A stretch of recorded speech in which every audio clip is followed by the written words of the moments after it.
Let us begin our journey tonight by traveling back to the very beginning of all things, to a time before time itself, a time of deep and profound and beautiful silence. This is the story of the Old Testament, a great and ancient collection of stories that has shaped the very soul of the Western world. It is a story that begins not with a battle or a king, but with a quiet and powerful whisper, a divine breath that would bring an entire universe into being. In the beginning, as the ancient text so beautifully and so simply tells us, God created the heavens and the earth. Imagine, if you will, a vast and formless and empty darkness, a great, silent, and watery abyss that was without shape or form. And the Spirit of God moved upon the face of these deep waters, a quiet and gentle presence in the immense and waiting emptiness. And then, God spoke. And his first words were the very first act of creation. "Let there be light," he said. And there was light. And God saw that the light was good, and he separated the light from the darkness. He called the light day, and the darkness he called night. And the evening and the morning were the first day. This was not the light of the sun or the stars, for they had not yet been created. This was a primordial light, the very light of God's own being, a light that banished the eternal darkness and established the first great rhythm of the new creation, the beautiful and eternal cycle of day and of night. On the second day, God continued his great and ordered work of creation. He spoke again, and he created a great and beautiful expanse, a firmament, that separated the waters below from the waters above. And he called this great expanse heaven. And on the third day, God gathered the waters below the heavens into a single place, and he let the dry land appear. He called the dry land earth, and the great gathering of the waters he called seas. And God saw that it was good. And then, he commanded the new earth to bring forth life. And the earth brought forth great and beautiful green plants, herbs that would yield their seed, and magnificent fruit trees that would bear their fruit, each according to its own kind. And the air was filled with the sweet and beautiful scent of new and living things. On the fourth day, God turned his attention to the great expanse of the heavens. He created two great lights to rule over the day and the night. He created the greater light, the sun, to rule the day, its warm and golden rays bringing life and energy to the new world. And he created the lesser light, the moon, to rule the night, its soft and gentle, silvery light, a quiet and beautiful guardian of the darkness. And he also made the stars, scattering them across the dark canopy of the heavens like a great and beautiful handful of brilliant, glittering diamonds. And these celestial lights were not just for beauty, they were to serve as signs, to mark the sacred seasons, and the days, and the years, a great and cosmic clock that would govern the rhythms of all life. On the fifth day, God filled the waters and the skies with a new and vibrant abundance of living creatures. He commanded the waters to teem with life, and the great seas were suddenly filled with a magnificent and beautiful array of creatures, from the smallest, shimmering fish to the great and awesome whales. And he commanded the birds to fly above the earth, across the great expanse of the heavens, and the sky was filled with the sound of their beautiful songs and the graceful beating of their wings. And then, on the sixth day, the great work of creation reached its magnificent culmination. God commanded the earth to bring forth all the living creatures, each according to its kind, the cattle, and the creeping things, and all the wild beasts of the earth. And then, in the final and most profound act of creation, God said, "Let us make man in our image, after our likeness." And so, from the very dust of the new earth, God formed the first man, and he breathed into his nostrils the very breath of life, and the man became a living soul. And God named this first man Adam. And he placed him in a beautiful and perfect garden, a paradise that was filled with every tree that was pleasant to the sight and good for food. And in the very midst of the garden, God placed two special trees, the tree of life, and the tree of the knowledge of good and evil. And God gave Adam a simple command. He could eat freely from every tree in the garden, but he must not eat from the tree of the knowledge of good and evil, for in the day that he ate of it, he would surely die. But God saw that it was not good for the man to be alone. And so, he caused a deep and profound sleep to fall upon Adam, and while he slept, God took one of his ribs, and from it, he fashioned a woman. And when Adam awoke and saw her, he said, with a sense of wonder and of deep recognition, "This is now bone of my bones, and flesh of my flesh." They were two parts of a single whole, and in their innocent and beautiful nakedness, they walked with God in the cool of the day, in the perfect and harmonious paradise of the Garden of Eden. But this perfect harmony was not destined to last. A new and subtle voice entered the garden, the voice of the serpent, a creature that was more crafty than any other. The serpent came to the woman, Eve, and it questioned God's command. Did God really say you must not eat from any tree in the garden? And with this simple question, a seed of doubt was planted. Eve corrected the serpent, but the serpent was cunning. It promised her that if she ate the fruit of the forbidden tree, she would not die. Instead, her eyes would be opened, and she would be like God, knowing good and evil. And so, Eve looked at the fruit, and she saw that it was beautiful, and she desired the wisdom that it promised. And she took of the fruit, and she ate. And she gave some to her husband, Adam, and he also ate. And in that moment, everything changed. Their eyes were opened, and for the very first time, they saw that they were naked, and they were filled with a new and strange emotion, shame. They hastily sewed fig leaves together to cover themselves. And when they heard the sound of God walking in the garden in the cool of the day, they hid themselves among the trees, their new knowledge having brought not wisdom, but fear. And God called out to them, a quiet and gentle and heartbreaking question that has echoed down through the centuries: "Where are you?" This was the first loss, the loss of innocence, the breaking of the perfect and beautiful harmony that had once existed between God and humanity. And as they were cast out from the beautiful and perfect garden, an angel with a flaming sword now guarding the way back to the tree of life, the long and often difficult and beautiful story of humanity, a story of struggle, of hope, and of a long and patient journey back to paradise, had truly and finally begun. In the quiet and often difficult world outside the gates of paradise, Adam and Eve began their new life. The land was no longer a perfect and effortless garden, it was a land of thorns and of thistles, a land that had to be worked with the sweat of their brows. And it was here, in this new world of struggle and of toil, that their two sons were born. The first was Cain, a tiller of the ground, a man whose life was bound to the patient and often frustrating rhythms of the soil. And the second was Abel, a keeper of the sheep, a shepherd whose days were spent in the quiet and gentle company of his flocks. The two brothers grew up together under the same wide sky, but their hearts, it seemed, were cultivated in very different ways. A day came when the two brothers brought their offerings to the Lord. Cain, from his fields, brought some of the fruit of the ground. And Abel, from his flock, brought the very best, the firstlings, the fat portions that were a true and costly symbol of his devotion.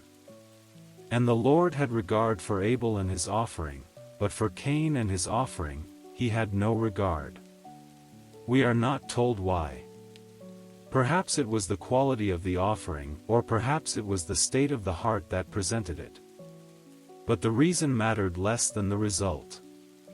A dark and terrible shadow fell upon Cain's heart.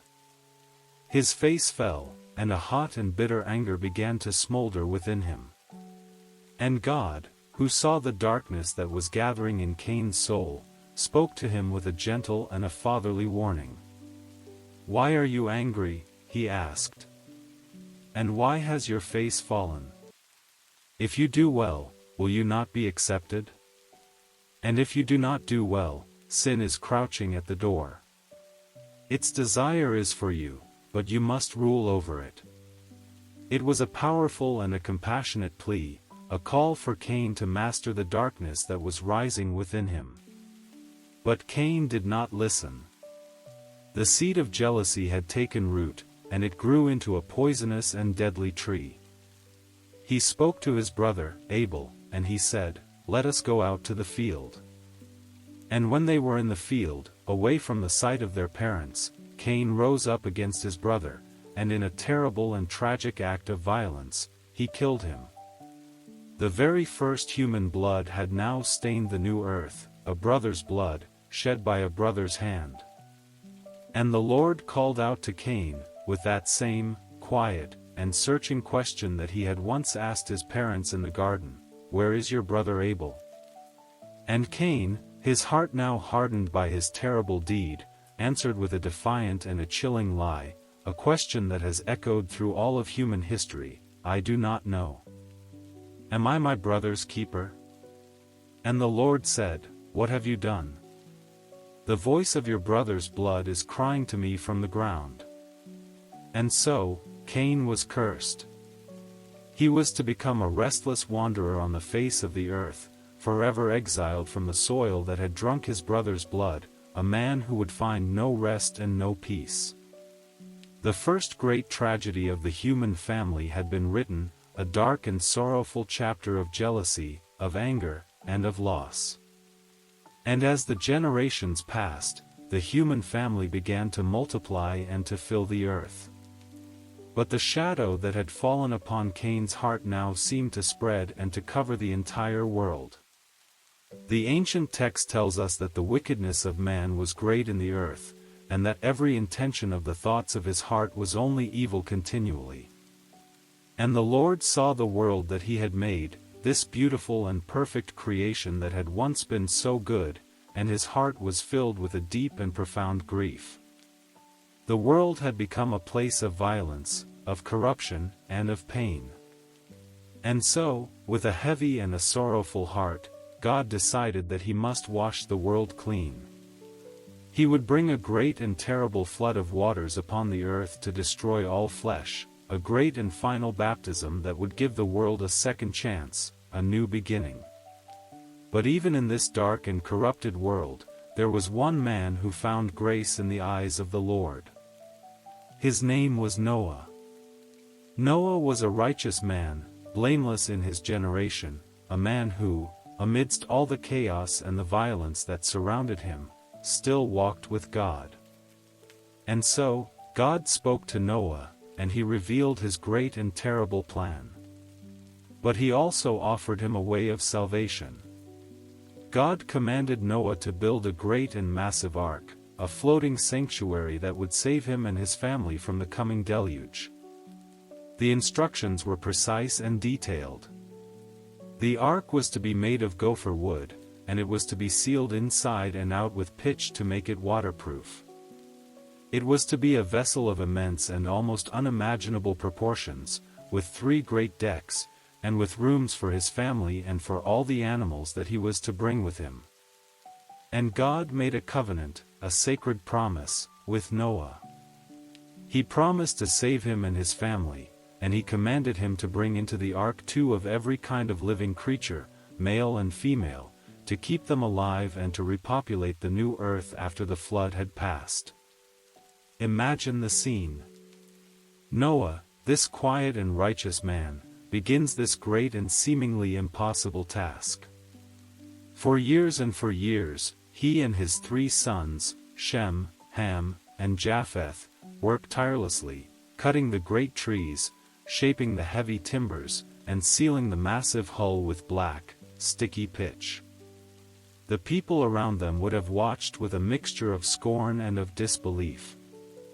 They would have mocked this old man and his great, landlocked boat, this strange and foolish prophet of a doom that seemed so far away and so impossible.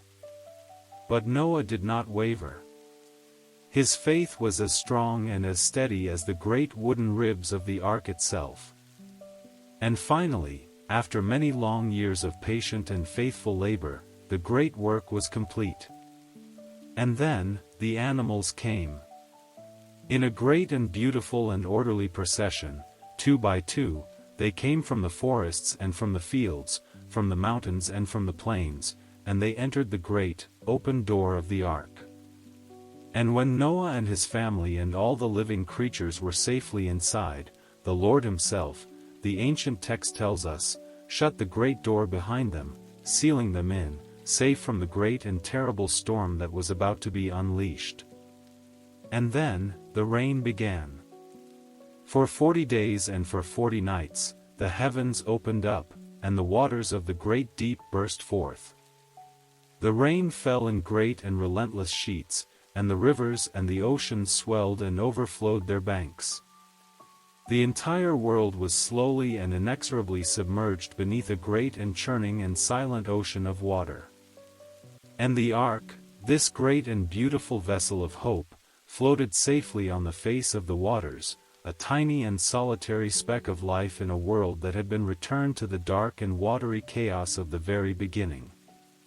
For 150 days, the waters prevailed upon the earth. And then, as slowly and as patiently as they had risen, they began to recede. And the ark finally came to rest on the high peaks of the mountains of Ararat.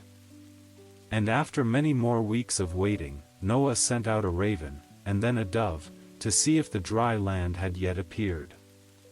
And finally, the dove returned to him in the evening, and in its beak was a freshly plucked olive leaf.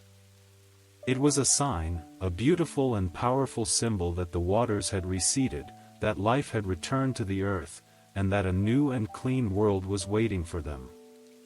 And so, Noah and his family and all the living creatures came out of the ark and stepped onto the fresh, clean earth. And Noah built an altar to the Lord, and he offered a sacrifice of thanksgiving. And God was pleased.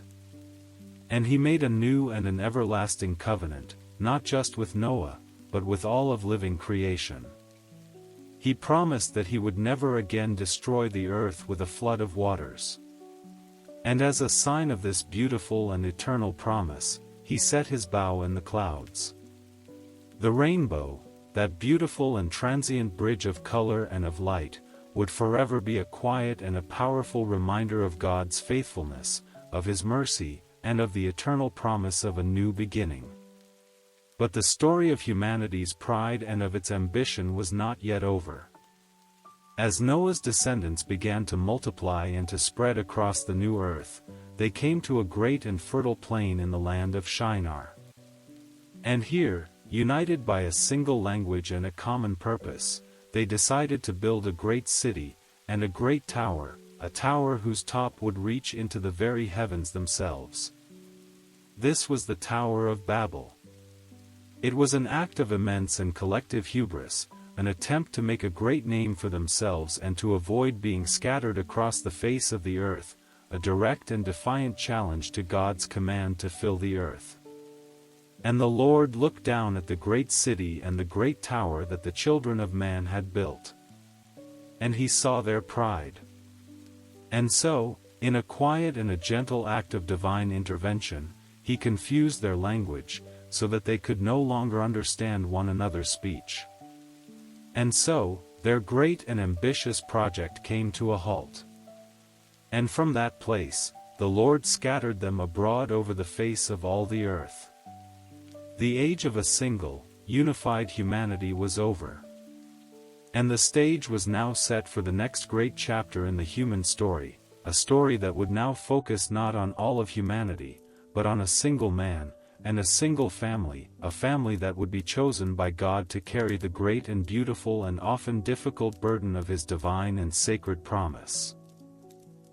The great and biblical narrative now turns its gaze from the broad, sweeping story of all of humanity to the quiet and intimate story of a single family line, a lineage that would be traced all the way from Noah's son, Shem, to a man named Terah, who lived in the great and ancient Sumerian city of Ur of the Chaldeans, with his 3 sons, Abram, Nahor, and Haran. After the death of his son Haran, Terah decided to relocate his entire family, and they traveled to the city of Haran, a place that shared his deceased son's name. And it was here, in this new and unfamiliar land, that God's great and transformative plan for humanity would take a new and revolutionary turn. A divine intervention was about to reshape human history, not through a great and cataclysmic flood, but through the quiet and powerful calling of a single man. Imagine the scene. God speaks to Abram, a man who is already 75 years old, a man who is living a quiet and settled life. And God gives him a command that is both simple and terrifying in its scope. Go from your country, he says, your kindred, and your father's house, to the land that I will show you. This was a command to leave behind everything he had ever known, every familiar comfort, every tie of kinship, and every sense of security, and to step out into the great and total unknown, with only the quiet and powerful promise of God to guide him. But this great and difficult command also came with a series of magnificent and beautiful promises, a great and sacred covenant. God promised that he would make of Abram a great nation, that he would bless him and make his name great, and that through him, all the families of the earth would ultimately be blessed. Abram was to become a great and powerful conduit of divine blessing to the entire world. And the ancient text tells us that Abram, without any recorded hesitation, obeyed. He departed from Haran, taking with him his beloved wife, Sarai, his nephew, Lot, and all the possessions and the people that they had acquired. And when he finally arrived in the land of Canaan, the land that God had promised him, God appeared to him once more and said, "To your offspring, I will give this land." And Abram, in a beautiful and simple act of faith, built an altar to the Lord, establishing a new and sacred place of worship in this new and promised land. But the journey of faith is rarely a straight and easy path. A great and terrible famine soon struck the land of Canaan, forcing Abram and his entire household to travel temporarily to the rich and fertile land of Egypt. And it is here that we see the first great test of Abram's faith, and his first great failure. Fearing for his own safety, fearing that the Egyptians might kill him in order to take his beautiful wife, Sarai, he devises a plan of deception. He presents Sarai not as his wife, but as his sister. And his fears prove to be well-founded. Sarai's great beauty attracts the attention of the Pharaoh himself, who takes her into his royal household and, in return, rewards Abram with great wealth in livestock and in servants. But God protects Sarai. And he sends a series of great plagues upon the Pharaoh's house. And the Pharaoh, upon discovering the deception, confronts Abram, returns his wife to him, and expels the entire family from the land of Egypt, though they are allowed to keep the immense wealth they have acquired. Returning to the land of Canaan, a new and different kind of conflict arises. The great wealth of both Abram and his nephew, Lot, is now so immense that the land cannot support both of their great herds of livestock. And so, conflict begins to break out between their herdsmen. And Abram, in a beautiful and powerful act of humility and of peacemaking, comes to his nephew and offers him the first choice of all the land. And Lot, looking out upon the fertile and well-watered plain of the Jordan, a plain that was as beautiful as the very Garden of Eden, chooses it for himself, and he settles near the notoriously wicked city of Sodom. And Abram is left with the more arid and less promising lands of Canaan. But after Lot has departed, God appears to Abram once more and renews his great and beautiful promise, telling him to look to the north and to the south, to the east and to the west, for all the land that he can see will be given to him and to his offspring forever, and that his descendants will be as numerous as the very dust of the earth. But for all these great promises, Abram and Sarai remained childless. And as the years went on, a deep and quiet doubt began to grow in their hearts. And so, Sarai, in a move that was common in the ancient world, and assuming that her own barrenness was the obstacle to the fulfillment of God's great promise, offers her Egyptian servant, Hagar, to her husband as a surrogate. And Hagar does indeed conceive a son, Ishmael. And for a time, Abram assumes that this son, born of his own human effort and planning, is the fulfillment of God's great and sacred promise. But 13 years later, God appears to Abram once more. And he establishes the sacred and physical sign of his covenant, the sign of circumcision. And he changes Abram's name to Abraham, a name that means, father of many nations. And he changes Sarai's name to Sarah, which means, princess. And he tells Abraham that the great and sacred covenant will be established not through Ishmael, but through a son that Sarah herself, in her old and barren age, will bear within a year. And this new son is to be named Isaac, a name that means, he laughs, a gentle and a beautiful and a divine reminder of both of their own incredulous laughter when they first heard this seemingly impossible promise. And the promise is fulfilled. In their old age, Sarah gives birth to Isaac, the child of the promise, the one through whom the great covenant will be carried forward. And it is through this long and often difficult and beautiful journey of faith, of failure, and of ultimate fulfillment, that the great and foundational story of the people of Israel begins. A story of a single family, chosen from among all the nations of the earth, to become a great and beautiful and often difficult blessing to the entire world. The great and sacred covenant that God had made with Abraham now passed down to his son, Isaac.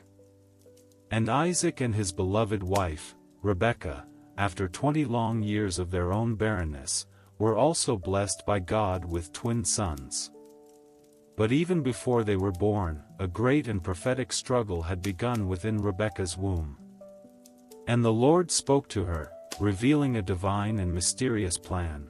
2 nations are in your womb, he said, and 2 peoples from within you shall be divided, the one shall be stronger than the other, and the older shall serve the younger. The first son to be born was Esau, a boy who was red and hairy, a skillful hunter, a man of the open country, and he was his father Isaac's favorite. And the second son, who was born grasping his brother's heel, was named Jacob, a quiet man, dwelling in tents, and he was his mother Rebekah's favorite. This initial rivalry, this struggle that began even before their birth, would go on to shape the entire course of their lives and the destiny of their descendants.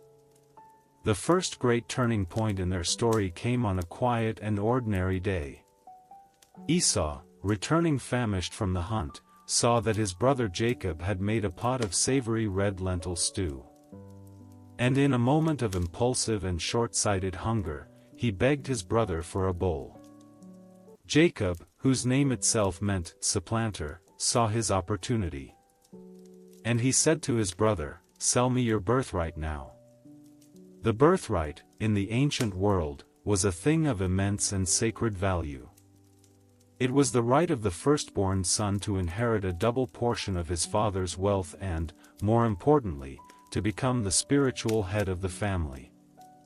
But Esau, in his weariness, despised his birthright. "I am about to die," he said, with a dramatic and foolish exaggeration. "Of what use is a birthright to me?" And so, for a single bowl of lentil stew, he sold his sacred inheritance to his younger brother. The second and more profound act of deception came years later, as their father, Isaac, was now old and blind and nearing the end of his life. He called for his favorite son, Esau, and he asked him to go out into the field, to hunt some game, and to prepare for him a savory meal, so that he could give him his final, patriarchal blessing before he died.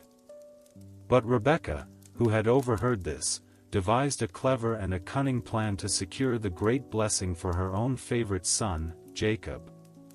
She quickly prepared a meal of savory meat, and she disguised Jacob, covering his smooth hands and the back of his neck with the skins of young goats to mimic his brother's hairy arms. And she sent him in to his blind father. And so, Jacob came to his father and, through a series of trembling and half-hearted lies, he deceived him. Isaac, though he was suspicious of the voice, was fooled by the feel of the hairy arms, and he ate the meal, and he gave to Jacob the great and irrevocable blessing, a blessing of abundance, of power, and of the continuation of the great Abrahamic covenant. And just as Jacob had left, Esau returned from the hunt. And when the great deception was revealed, a bitter and a terrible cry tore through the quiet tent, the cry of a man who had lost everything. And from that day forward, Esau harbored a deep and murderous resentment in his heart for his brother. To protect Jacob from his brother's wrath, and to ensure that he would find a suitable wife from among their own kin, Rebekah arranged for him to journey back to her brother Laban's household in the distant land of Haran. And so, Jacob fled, a lonely and a fearful fugitive, his future completely uncertain. And on his long and difficult journey, as he slept one night under the open and starry sky, with only a stone for his pillow, he had a profound and beautiful dream. He saw a great and magnificent ladder, or perhaps a great and towering stairway, that was set up on the earth, and its top reached all the way to heaven. And he saw the angels of God ascending and descending upon it. And the Lord himself stood above it, and he spoke to Jacob. He renewed the great and sacred covenant that he had made with his grandfather, Abraham, and with his father, Isaac. He promised Jacob that the land on which he was lying would be given to him and to his descendants, that his offspring would be as numerous as the dust of the earth, and that through him and his offspring, all the families of the earth would be blessed. And he gave to Jacob a beautiful and a personal promise of protection. Behold, he said, I am with you and will keep you wherever you go, and I will bring you back to this land. For I will not leave you until I have done what I have promised you. And when Jacob awoke from his sleep, he was filled with a sense of profound and holy awe. Surely the Lord is in this place, he said, and I did not know it. And he took the stone that he had used for a pillow, and he set it up as a sacred pillar, and he named that place Bethel, which means, the house of God. The great and lonely journey of the fugitive had now been transformed into a sacred and a holy pilgrimage. The story now turns to the next generation, to Jacob's own favorite son, a young boy named Joseph. Joseph was a dreamer. He was given a beautiful and ornate coat of many colors by his father, a clear and public sign of his favored status, a fact that caused his 10 older brothers to burn with a deep and bitter jealousy. And Joseph's dreams only served to fuel their resentment. In his first dream, he saw himself and his brothers binding sheaves of grain in a field, and suddenly, his sheaf arose and stood upright, while his brothers' sheaves gathered around it and bowed down. In his second dream, he saw the sun and the moon and 11 stars all bowing down to him. When he told these dreams to his brothers, their hatred for him grew even greater. And one day, when the brothers were out in the fields, tending their father's flocks, they saw Joseph approaching from a distance. And they conspired against him. They stripped him of his beautiful coat, they threw him into a deep and empty pit, and they sold him as a slave to a passing caravan of Ishmaelite traders who were on their way to Egypt. And to cover their terrible crime, they dipped his coat in the blood of a goat and they took it back to their father, Jacob, who was now utterly consumed with a grief that would follow him for many long years, believing that his beloved son had been torn apart by a wild beast. And so, Joseph, the dreamer, arrived in Egypt as a slave. But God was with him. And he found favor in the eyes of his master, Potiphar, the captain of the Pharaoh's guard. And he rose to become the overseer of his entire household. But his time of peace was to be short-lived. Potiphar's wife, who was taken by Joseph's great beauty, attempted to seduce him. And when he virtuously refused her advances, she falsely accused him of attacking her. And Joseph was thrown into prison. But even here, in the darkness and the despair of the prison, God was with him. And through his God-given ability to interpret dreams, he once again rose to a position of authority, interpreting the dreams of the Pharaoh's own chief cupbearer and chief baker. 2 years later, the great Pharaoh of Egypt himself was troubled by 2 strange and disturbing dreams. And the cupbearer, who had been restored to his position, finally remembered the young Hebrew man in the prison who could interpret dreams. And so, Joseph was brought before the Pharaoh. And he interpreted the dreams, not through his own wisdom, but through the wisdom of God. He foretold that there would be 7 years of great and abundant harvest throughout all the land of Egypt, which would then be followed by 7 years of a terrible and devastating famine.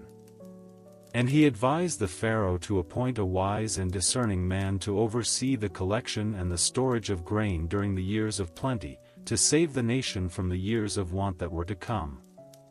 And the Pharaoh, who was so impressed by the great wisdom and the Spirit of God that was in Joseph, appointed him to be the vizier, the second in command over all the land of Egypt.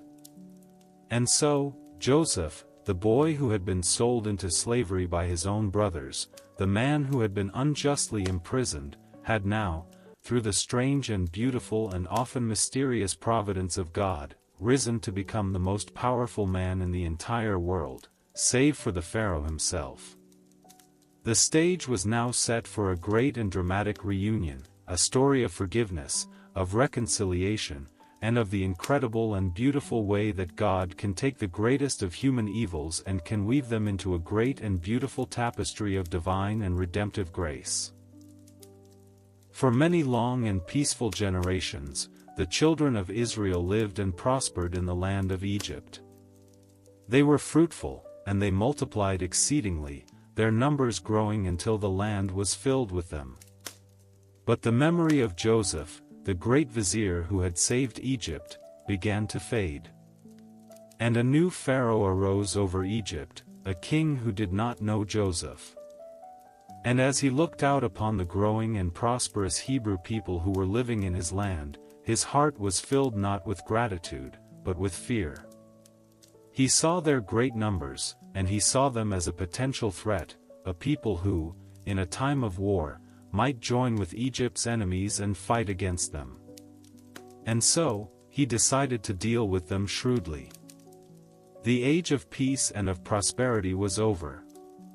The age of slavery had begun. The Pharaoh and his taskmasters set over the Hebrews with rigor, afflicting them with heavy and burdensome labor. They were forced to build great store cities for the Pharaoh, Pithom and Ramesses, their days now filled with the back-breaking work of making bricks and of toiling in the hot and unforgiving fields. But the more they were oppressed, the more they multiplied and the more they spread abroad, and the Egyptians came to dread the children of Israel. And so, the Pharaoh's cruelty escalated. He gave a terrible and a secret command to the Hebrew midwives: "When you serve the Hebrew women," he said, "if it is a son, you shall kill him, but if it is a daughter, she shall live." But the midwives feared God more than they feared the Pharaoh, and they did not do as the king of Egypt commanded, but let the male children live. And so, the Pharaoh issued a new and even more terrible public decree to all his people: "Every son that is born to the Hebrews," he commanded, "you shall cast into the river Nile." It was into this dark and dangerous world of oppression and of fear that a child was born to a man and a woman from the house of Levi. And when the mother saw that her son was a beautiful child, she hid him for 3 months. But when she could hide him no longer, she took for him a small ark, a basket of bulrushes, and she daubed it with bitumen and with pitch to make it waterproof. And she placed the child in it, and she laid it in the reeds by the river's bank. And his sister, a young girl named Miriam, stood at a distance, her heart filled with a mixture of fear and of hope, watching to see what would become of her small and helpless brother. And the daughter of Pharaoh herself came down to the river to bathe. And she saw the small ark among the reeds, and she sent her servant woman to fetch it. And when she opened it, she saw the child, and behold, the baby was crying. And her heart was filled with compassion. "This is one of the Hebrews' children," she said. And at that moment, the child's sister, Miriam, bravely approached her and asked, "Shall I go and call a nurse for you from the Hebrew women, that she may nurse the child for you?" And Pharaoh's daughter agreed. And so, the child's own mother was brought to him, and she nursed him and cared for him, and she was even paid a wage for her love. And when the child grew older, he was brought to Pharaoh's daughter, and he became her son. And she named him Moses, a name that means, to draw out, for, she said, I drew him out of the water. Moses grew up in the magnificent and gilded palaces of the Pharaoh, a prince of Egypt, educated in all the wisdom of the Egyptians. But he never forgot who he was. He never forgot his people. And one day, when he was grown, he went out to his people and he looked on their burdens. And he saw an Egyptian beating a Hebrew, one of his own kinsmen. And a great and terrible anger rose up within him. He looked this way and that, and seeing no one, he struck down the Egyptian and he hid his body in the sand. But the next day, when he went out again, he saw two Hebrews quarreling. And he said to the man who was in the wrong, "Why do you strike your companion?" But the man replied with a chilling and a pointed question, "Who made you a prince and a judge over us? Do you mean to kill me as you killed the Egyptian?" And Moses was afraid, for he knew that his deed was known. And when the Pharaoh heard of it, he sought to kill Moses. And so, Moses fled from the face of the Pharaoh, a fugitive, an exile, and he went to the land of Midian. And in the quiet and desolate wilderness of Midian, Moses, the prince of Egypt, became a simple shepherd. He sat down by a well, and he defended the 7 daughters of Jethro, the priest of Midian, from a group of aggressive shepherds. And in gratitude, Jethro gave to Moses his daughter, Zipporah, as his wife. And for 40 long and quiet years, Moses lived the life of a shepherd, tending his father-in-law's flocks in the shadow of a great and holy mountain, the mountain of God, Horeb. The great and fiery passions of his youth had been cooled and tempered by the long, slow, and patient rhythms of the desert. He was no longer a prince. He was a humble and a forgotten man. But God had not forgotten him. And one day, as Moses was leading his flock, he came to the mountain of Horeb. And the angel of the Lord appeared to him in a flame of fire, out of the midst of a bush. And he looked, and behold, the bush was burning with fire, but the bush was not consumed. And Moses, his heart filled with a deep and a scientific curiosity, said, I will turn aside to see this great sight, why the bush is not burned. And when the Lord saw that he had turned aside to see, God called to him from the midst of the bush. Moses, Moses, he said. And Moses, his heart now filled with a new and a holy fear, replied, Here I am. And God said, Do not come near.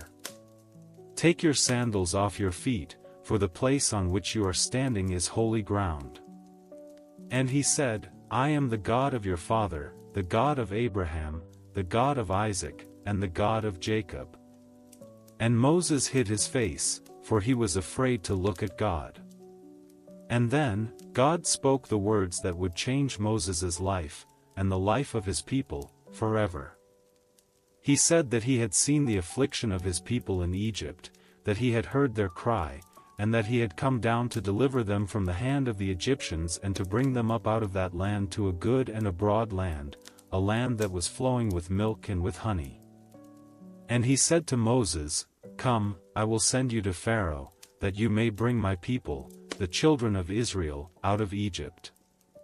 And Moses, the man who had once been so bold and so impulsive, the man who had once tried to save his people by his own strength, was now a humble and a broken man.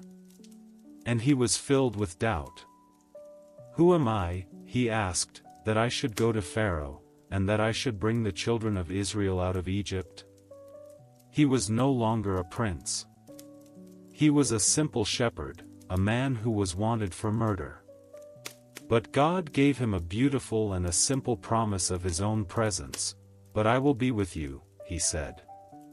And he gave him a sign, a quiet and a future promise, that when he had brought the people out of Egypt, they would serve God on this very mountain.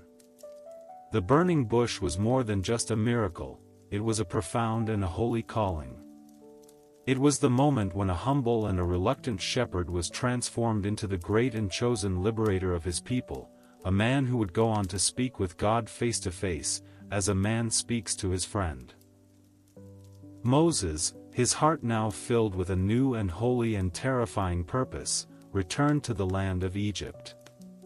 He and his brother, Aaron, who God had appointed to be his spokesman, stood before the great Pharaoh himself, in his magnificent and opulent throne room. And they delivered the simple and powerful message from the God of the Hebrews, "Let my people go," they said, "that they may hold a feast to me in the wilderness." But the Pharaoh's heart was hard. "Who is the Lord," he asked with an arrogant and dismissive sneer, "that I should obey his voice and let Israel go? I do not know the Lord, and moreover, I will not let Israel go."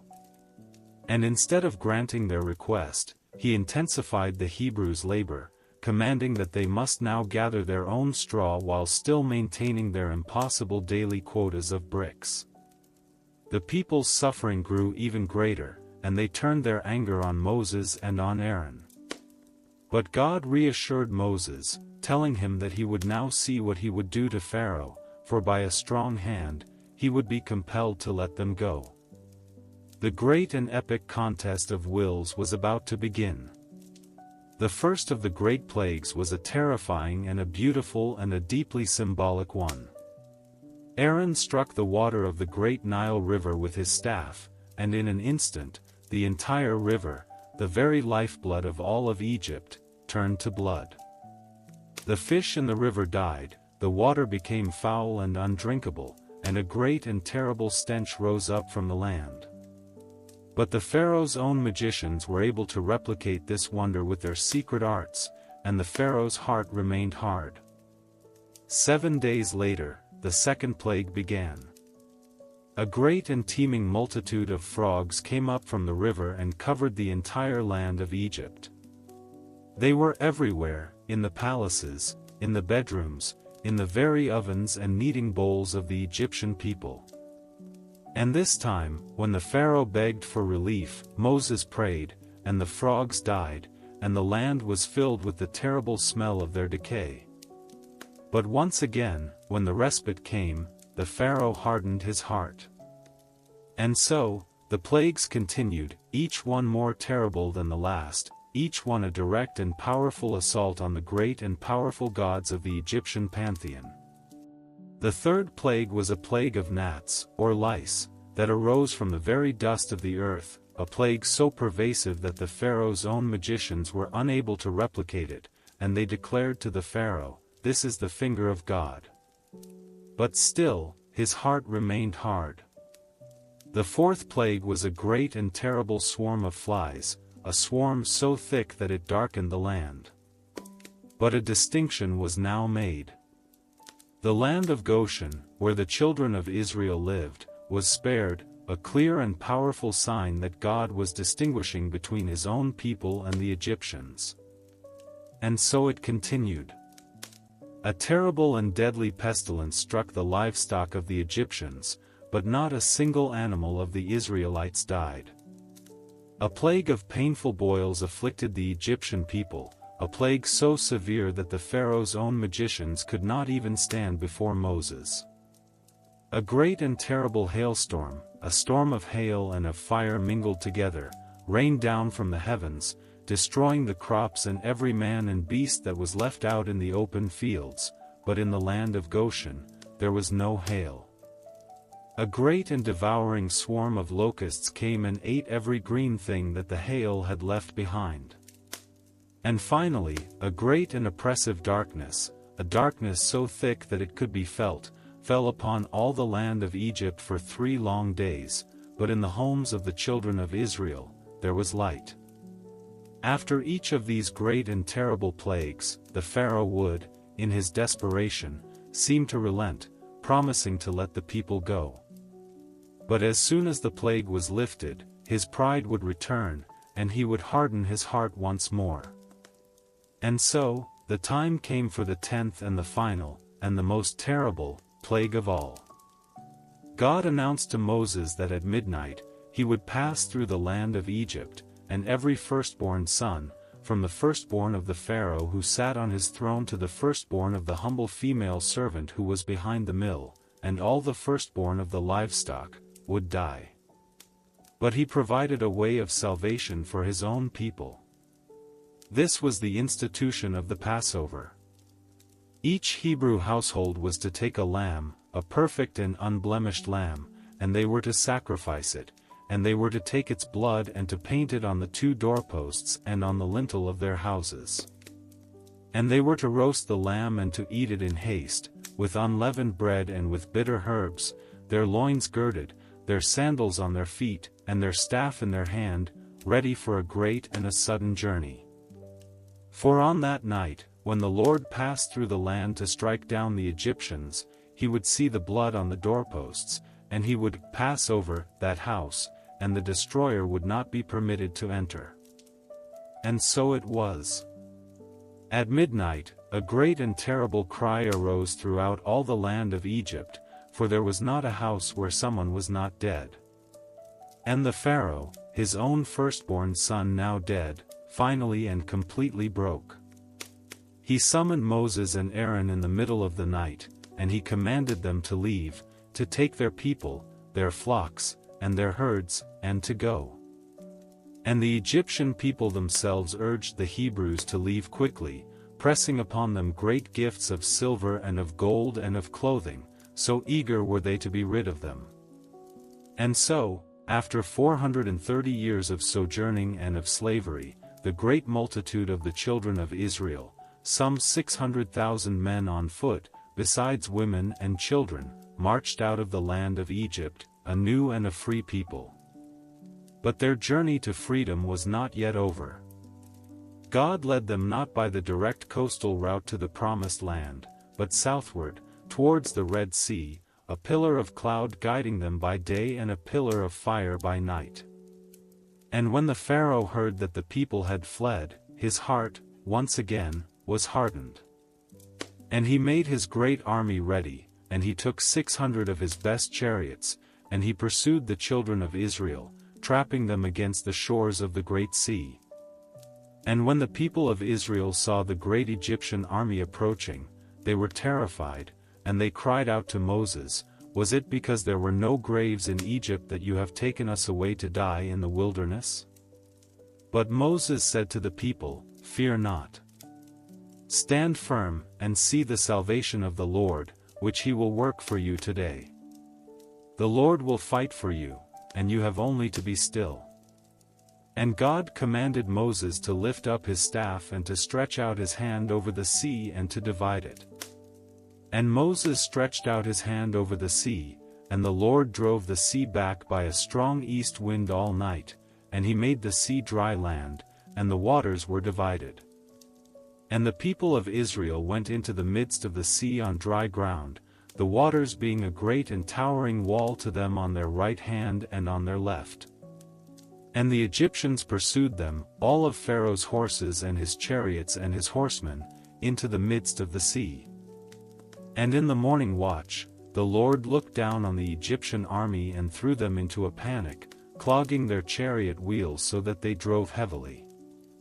And as the dawn broke, God commanded Moses to stretch out his hand over the sea once more.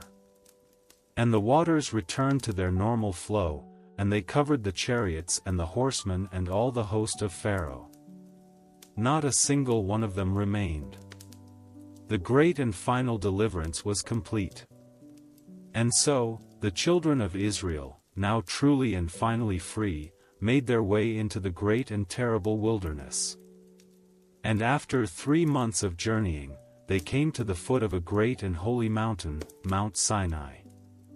And it was here that God would establish his great and sacred covenant, not just with a single man or a single family, but with the entire nation of Israel. The mountain was covered in a thick cloud, and there was thunder and lightning and the loud and piercing sound of a trumpet, and the whole mountain trembled greatly. And the people stood at a distance, filled with a holy and a terrible awe. And Moses alone went up on the mountain, into the thick darkness where God was. And it was here, amidst the fire and the smoke and the thunder, that God spoke the 10 Commandments, the great and eternal moral law that would become the very heart and foundation of their new life as a free and a holy people, a treasured possession, a kingdom of priests, and a light to all the nations of the world. As the great and awesome cloud of God's presence settled upon the peak of Mount Sinai, Moses, the chosen mediator of the covenant, ascended into the thick darkness to receive the further instructions of the Lord. For 40 long days and for 40 long nights, he remained on the holy mountain, alone in the presence of the divine, without bread and without water. And it was here, in this sacred and timeless space, that God revealed to him the intricate and beautiful blueprint for the tabernacle, a portable sanctuary, a tent of meeting, that would allow God's own holy presence to dwell in the very midst of his people as they journeyed through the wilderness. Every detail was given with a divine and beautiful precision, from the fine, twined linen and the beautiful, colored yarns of the curtains, to the intricate, golden carvings of the cherubim that would guard the most holy place, and the sacred furniture that would fill its courts, the great, bronze altar for the sacrifices, the golden lampstand that would burn with a perpetual light, and, in the holiest place of all, the magnificent Ark of the Covenant, a golden chest that would hold the very stone tablets of the law.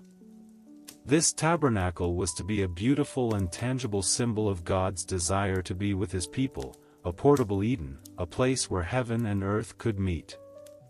But while Moses was on the mountain, receiving this beautiful vision of divine communion, a different and much darker story was unfolding in the camp below. The people of Israel, seeing that Moses delayed in coming down from the mountain, grew restless and afraid. Can you picture their fear? The great and terrible sights and sounds of God's descent upon the mountain, the fire, the smoke, the thunder, the piercing sound of the trumpet, had filled them with a holy and a terrible awe. But now, in the long and quiet absence of their leader, their awe began to curdle into a deep and primal fear. They were alone in a vast and empty wilderness, their great and powerful leader had vanished into the cloud, and the God who had brought them out of Egypt now seemed distant and silent and terrifying. They were a people who had for so long been accustomed to the visible and tangible gods of Egypt, gods of wood and of stone, and they now craved a God that they could see, a God that they could touch, a God that would go before them. And so, they gathered themselves together against Aaron, Moses' brother, the one who had been left in charge. "Up," they said, "make us gods who shall go before us. As for this Moses, the man who brought us up out of the land of Egypt, we do not know what has become of him." And Aaron, a man who was weak in this moment and who feared the great and growing pressure of the people, gave in to their demand. He told them to break off the golden rings that were in the ears of their wives and their sons and their daughters, the very treasures that the Egyptians had given to them upon their departure. And he took the gold from their hands, and he fashioned it with a graving tool, and he made a magnificent, molten calf. And when the people saw it, they shouted with a great and a triumphant voice, "These are your gods, O Israel, who brought you up out of the land of Egypt." And Aaron, seeing that the people were pleased, built an altar before the golden calf, and he made a proclamation, "Tomorrow shall be a feast to the Lord." And so, on the next day, they rose early, and they offered burnt offerings and peace offerings, and the people sat down to eat and to drink, and they rose up to play in a great and wild and pagan festival at the very foot of the holy mountain of God. And on the mountain, the Lord said to Moses, "Go down, for your people, whom you brought up out of the land of Egypt, have corrupted themselves. They have turned aside quickly out of the way that I commanded them. They have made for themselves a golden calf and have worshipped it." And God's anger burned hot against his people, and he declared to Moses that he would consume them in his wrath, and that he would, instead, make of Moses himself a great nation. But Moses, in one of the most beautiful and most powerful moments of intercession in all of Scripture, pleaded with the Lord for his people. He did not appeal to God's mercy based on the people's worthiness, for they had none. Instead, he appealed to God's own reputation and to his own covenant promises. What would the Egyptians say, he argued, if God were to lead his people out into the wilderness only to destroy them? And what of the great and sacred oath that God had sworn to Abraham, to Isaac, and to Jacob, the promise to make their descendants as numerous as the stars of heaven? "Turn from your fierce wrath," Moses pleaded, "and relent from this disaster against your people." And the Lord, the ancient text tells us, relented from the disaster that he had spoken of bringing upon his people. And so, Moses turned and went down from the mountain, his two hands holding the 2 stone tablets of the testimony, tablets that had been written by the very finger of God. And as he drew near to the camp, he saw the golden calf and the people dancing. And his own anger burned hot. And he threw the tablets out of his hands, and he broke them in pieces at the foot of the mountain, a powerful and a tragic symbol of the covenant that the people themselves had just so completely and so terribly broken. He then took the calf that they had made, and he burned it with fire, and he ground it to a fine powder, and he scattered it on the water, and he made the people of Israel drink it, a bitter and a fitting consequence for their great and terrible sin. And he confronted his brother, Aaron, who gave a weak and a foolish excuse, claiming that he had simply thrown the people's gold into the fire, and out came this calf. Moses then stood in the gate of the camp, and he made a great and a terrible call, "Whoever is on the Lord's side, come to me." And all the sons of Levi, his own tribe, gathered to him. And he gave them a terrible and a bloody command, to go through the camp and to execute the primary ringleaders of this great rebellion. And that day, about 3,000 men of the people fell. The great celebration had turned into a great and terrible mourning. And the next day, Moses once again ascended the mountain to intercede for his people. And he made a great and a selfless plea. "Alas," he said, "this people has sinned a great sin. But now, if you will, forgive their sin, but if not, please blot me out of the book that you have written." But the Lord replied that only the one who had sinned would be blotted out of his book. The consequences of their actions could not be so easily erased.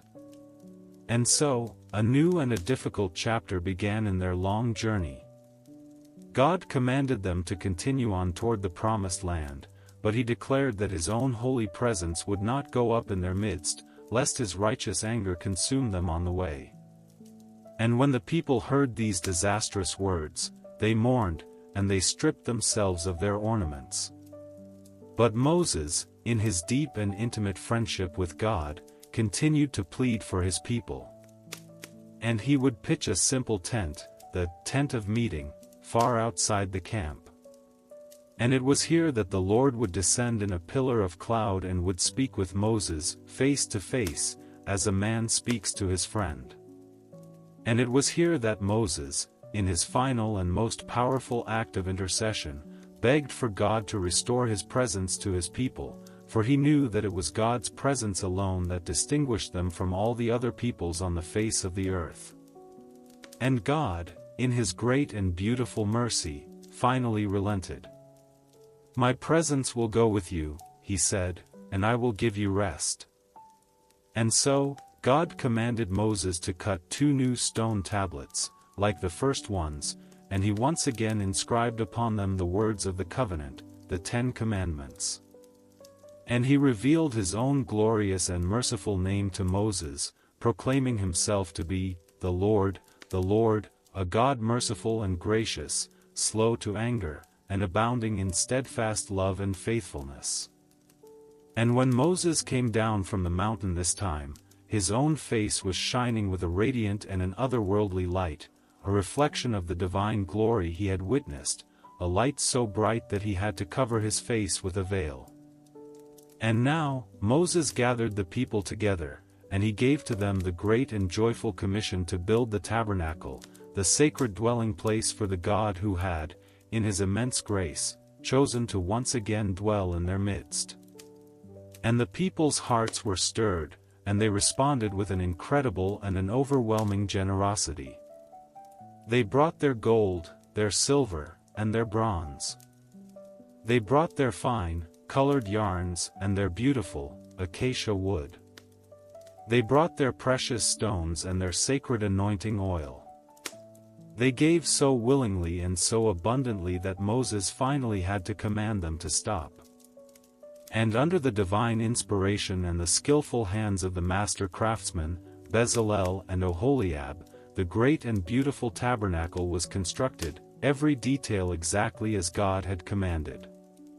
And when the work was finally completed, a great and beautiful cloud, the very cloud of God's own glorious presence, descended and filled the tabernacle, a powerful and a visible and an eternal sign that God had not abandoned his people, that he was with them, a holy and a merciful and a forgiving God, who, despite their great and terrible rebellion, had still chosen to make his home in the very heart of their camp, and in the very heart of their lives. On the high and lonely slopes of Mount Nebo, overlooking the vast and beautiful expanse of the Promised Land, a great and ancient story was coming to its end. Moses, the humble shepherd who had become the great liberator of his people, the man who had spoken with God face to face, as a man speaks to his friend, was now 120 years old. His eyes were not dim, nor was his natural force abated. And God showed him the whole of the land that he had promised to Abraham, to Isaac, and to Jacob, the beautiful and fertile land of Canaan, a land that was flowing with milk and with honey. But he said to his faithful servant, "I have let you see it with your eyes, but you shall not go over there." And so, Moses, the great servant of the Lord, died there, in the land of Moab, and God himself buried him in a valley, in a place that no one knows to this day. A great and profound mourning fell upon the children of Israel, but the great promise, the great journey, was not over. A new leader, a new generation, and a new and difficult chapter was about to begin. The mantle of leadership now fell upon the shoulders of a man who had for so long stood in the shadow of the giant. This was Joshua, the son of Nun, a man who had been Moses' faithful assistant, one of the 2 spies who, 40 years earlier, had returned from Canaan with a report of faith and of courage. But the weight of this new responsibility was immense. And so, the Lord spoke to Joshua, his voice a quiet and a powerful reassurance in the midst of Joshua's own fear and doubt. "Moses my servant is dead," he said. "Now therefore, arise, go over this Jordan, you and all this people, into the land that I am giving to them. No man shall be able to stand before you all the days of your life. Just as I was with Moses, so I will be with you. I will not leave you or forsake you." And God gave to Joshua the key to his future success, a deep and an unwavering meditation on the sacred book of the law. This book of the law shall not depart from your mouth, God commanded, but you shall meditate on it day and night, so that you may be careful to do according to all that is written in it.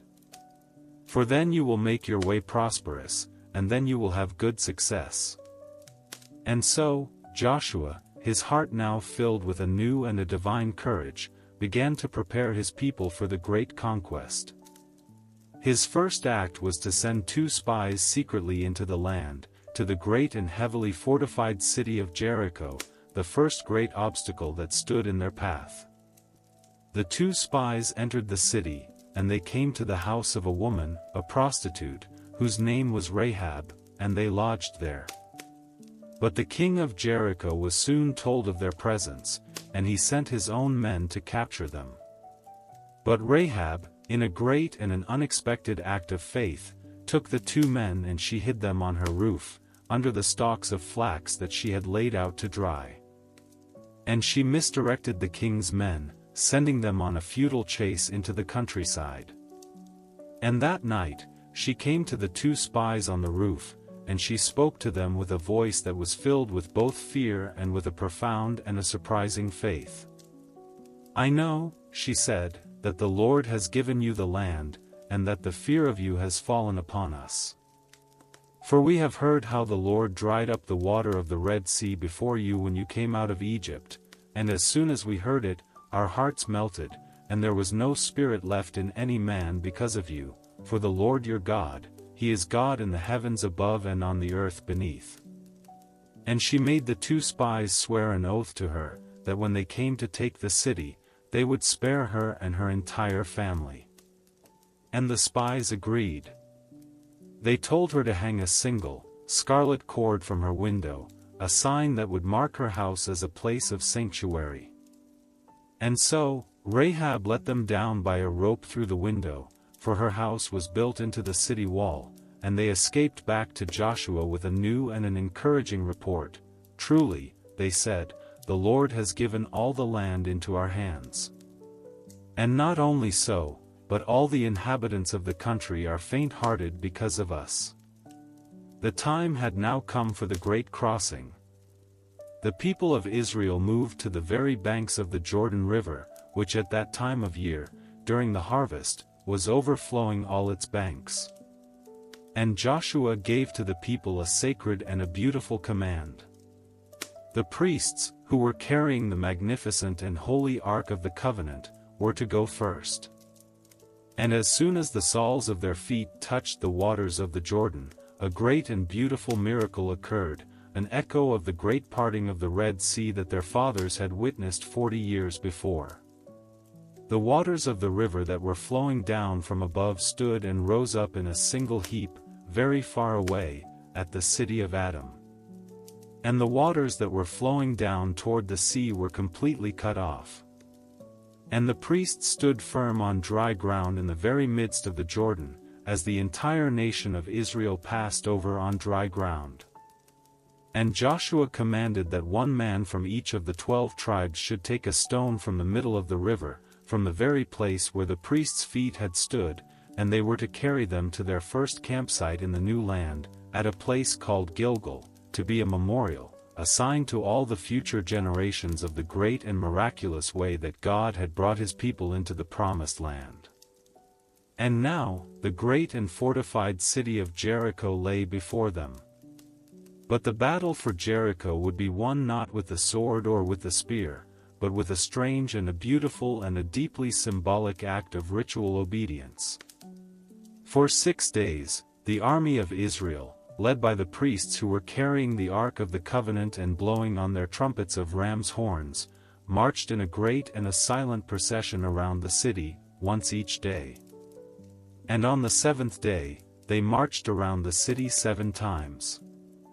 And at the 7th time, when the priests blew their trumpets, Joshua commanded the people to shout, for the Lord had given them the city. And as the people raised their voices in a great and a mighty shout, the great and seemingly impregnable walls of Jericho crumbled and fell down flat.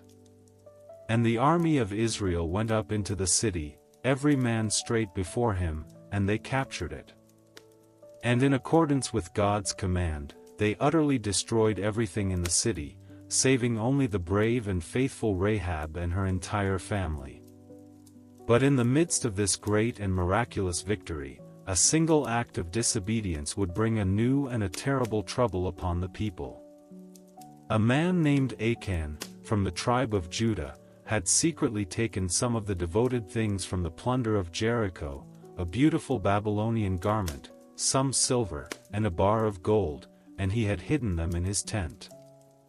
And so, when a small and confident Israelite force went up to attack the next, much smaller city of Ai, they were defeated and were chased away, and 36 of their men were killed. A great fear fell upon the people, and Joshua, his heart filled with a deep and a terrible grief, fell on his face before the ark of the Lord. And God revealed to him the source of the problem: there was sin in the camp. And through a sacred and a solemn process of casting lots, Achan was identified. And he confessed his sin. And he and his entire family, and all his possessions, and the stolen goods, were taken to the valley of Achor, which means trouble, and they were stoned and were burned with fire, a harsh and a terrible, but a necessary, purging of the sin that had threatened to corrupt the entire holy nation. With the sin now dealt with, the conquest of the land could continue. And through a series of brilliant and divinely guided military campaigns, Joshua and the armies of Israel defeated the coalition of the southern kings, a battle that was made famous by the great and miraculous day when Joshua commanded the sun and the moon to stand still in the sky to give them enough light to complete their victory. And then they turned their attention to the north, defeating another great and powerful coalition of kings at the waters of Merom. And so, after many long years of warfare, the land finally had rest from war. And Joshua, now an old man, gathered the tribes of Israel together, and he divided the great and beautiful promised land among them, each tribe receiving its own unique and sacred inheritance. The long and difficult journey that had begun with a single, quiet promise to an old and childless man named Abraham, had now, at long last, reached its beautiful and glorious fulfillment. The children of Israel were finally home. After the death of the great and faithful Joshua, and after the passing of that entire generation who had witnessed the Lord's mighty works in bringing them into the promised land, a new generation arose over Israel, a generation who did not know the Lord or the work that he had done for them. And the children of Israel began to do what was evil in the sight of the Lord. They forsook the God of their fathers, and they began to serve the Baals and the Ashtaroth, the local fertility gods of the Canaanite peoples among whom they now lived. And so began a long and sorrowful and chaotic period in their history, a time of deep spiritual darkness and of constant political turmoil, a time that has come to be known as the Age of the Judges. The story of this age is a tragic and a repeating cycle. The people would abandon God and would turn to idolatry. And God, in his righteous anger, would give them over into the hands of their enemies, who would oppress them cruelly. And in their great distress, the people would cry out to the Lord for help. And the Lord, in his great and beautiful mercy, would raise up a judge, a charismatic and often unlikely military leader, who would deliver them from their oppressors. And the land would have rest for a time. But as soon as that judge died, the people would once again return to their corrupt and idolatrous ways, behaving even more wickedly than their fathers.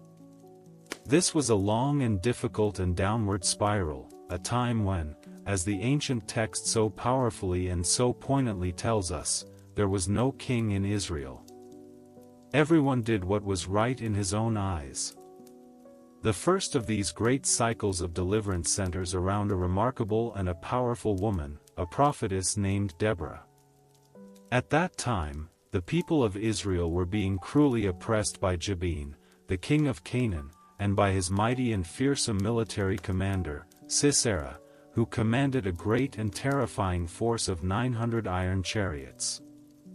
And Deborah, who would sit under her palm tree and would judge the people of Israel, received a command from the Lord.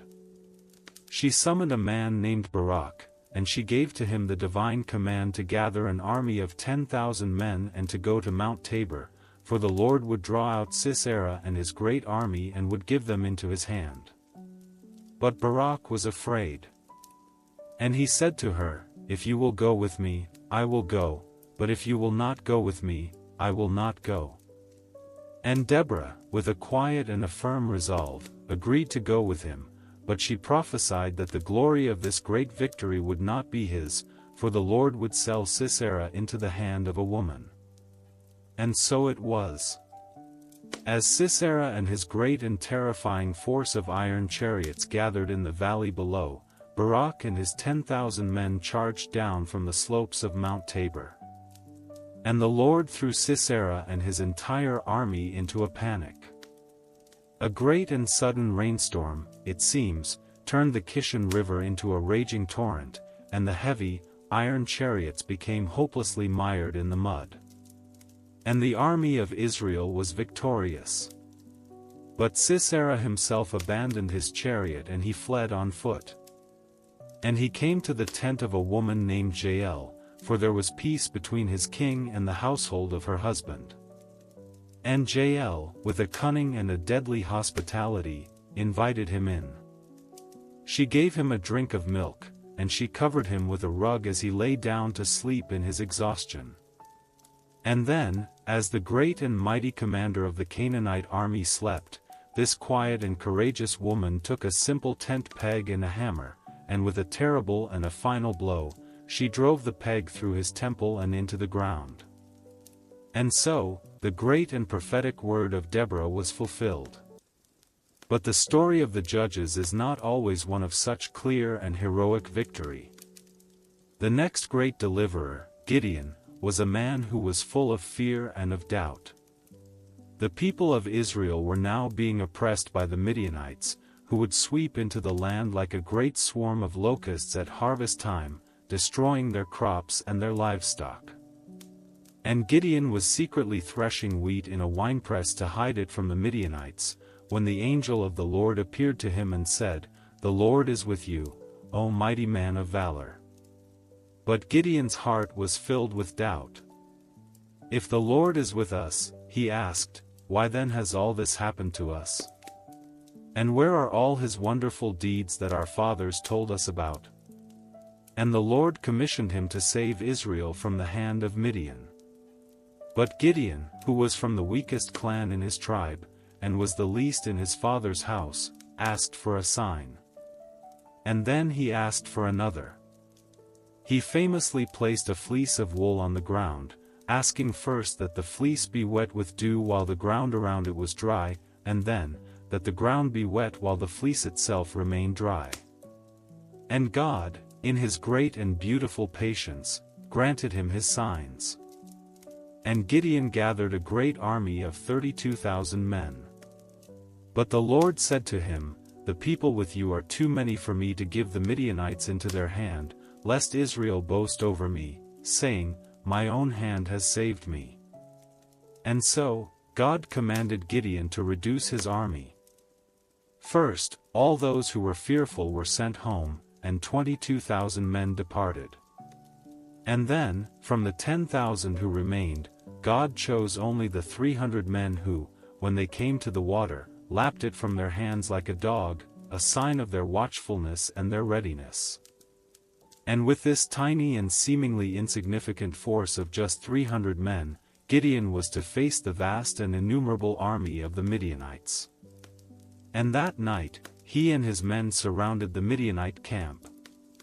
And at his signal, they broke the empty jars they were carrying, revealing the flaming torches that were hidden inside, and they blew their trumpets, and they shouted, "A sword for the Lord and for Gideon."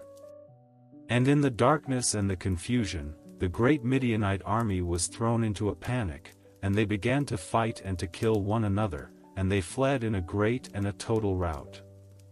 But the most famous, and perhaps the most tragic, of all the judges was a man named Samson.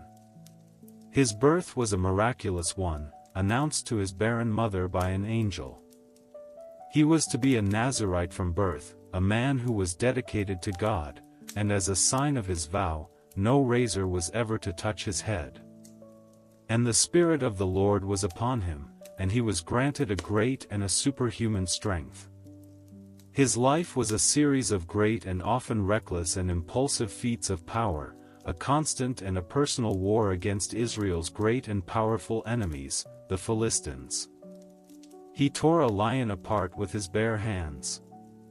He caught 300 foxes and, tying torches to their tails, he sent them into the Philistines' grain fields. And he slew 1,000 Philistine men with the fresh jawbone of a donkey. He was a great and a charismatic and a deeply flawed hero, a man who was often ruled not by his sacred vow, but by his own great and powerful passions. And his great and final downfall came through his love for a woman, a Philistine woman named Delilah. The lords of the Philistines came to her, and they offered her a great and a tempting sum of silver if she would discover the secret of Samson's great strength. And so, she began her work of seduction and of betrayal. 3 times, she asked him for his secret. And 3 times, he deceived her.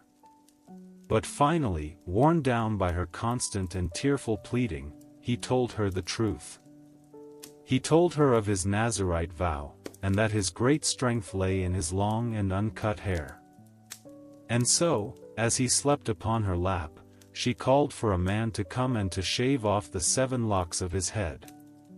And his great strength left him.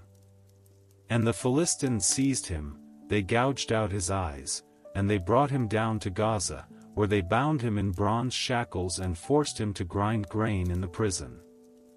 But his hair began to grow again. And one day, the lords of the Philistines gathered together in their great temple to offer a great sacrifice to their god, Dagon, and to celebrate their great victory over their enemy. And they brought out the blind and broken Samson to entertain them. And Samson, his hands placed on the 2 great, central pillars that supported the temple, prayed a final and a desperate prayer to the Lord. "O Lord God," he said, "please remember me and please strengthen me only this once." And he pushed with all his might. And the great temple came crashing down, killing him and all the thousands of Philistines who were in it. And so, the ancient text tells us, the dead whom he killed at his death were more than those whom he had killed during his life. Samson's story is a profound and a tragic one, a story of a man of immense and divine gifts, who was ultimately brought down by his own human and all too human weaknesses, a powerful and an eternal reminder of the constant and often difficult struggle that exists within every human heart. The long and turbulent age of the judges was drawing to its close, and a deep and profound change was beginning to stir in the heart of the people of Israel. They looked at the great and powerful nations that surrounded them, at the Philistines and the Ammonites, and they saw that these nations had kings, powerful and charismatic leaders who could unite their people and lead their armies to glorious victory. And the elders of Israel came to the great and aged prophet, Samuel, the last of the judges, and they made a fateful request. "Behold," they said, "you are old, and your sons do not walk in your ways. Now appoint for us a king to judge us like all the nations." The request displeased Samuel, for he knew that in asking for a human king, they were, in a sense, rejecting the kingship of the Lord himself. But God told Samuel to listen to the voice of the people, to grant their request, but to first solemnly warn them of the true and often heavy cost of having a king. Samuel described to them how a king would take their sons for his armies, their daughters for his household, and the very best of their fields and their vineyards for his own court. But the people refused to listen. "No," they said. "But there shall be a king over us, that we also may be like all the nations, and that our king may judge us and go out before us and fight our battles." And so, the age of the kingdom began. And the first man to be chosen as king was a man named Saul, from the small and often overlooked tribe of Benjamin.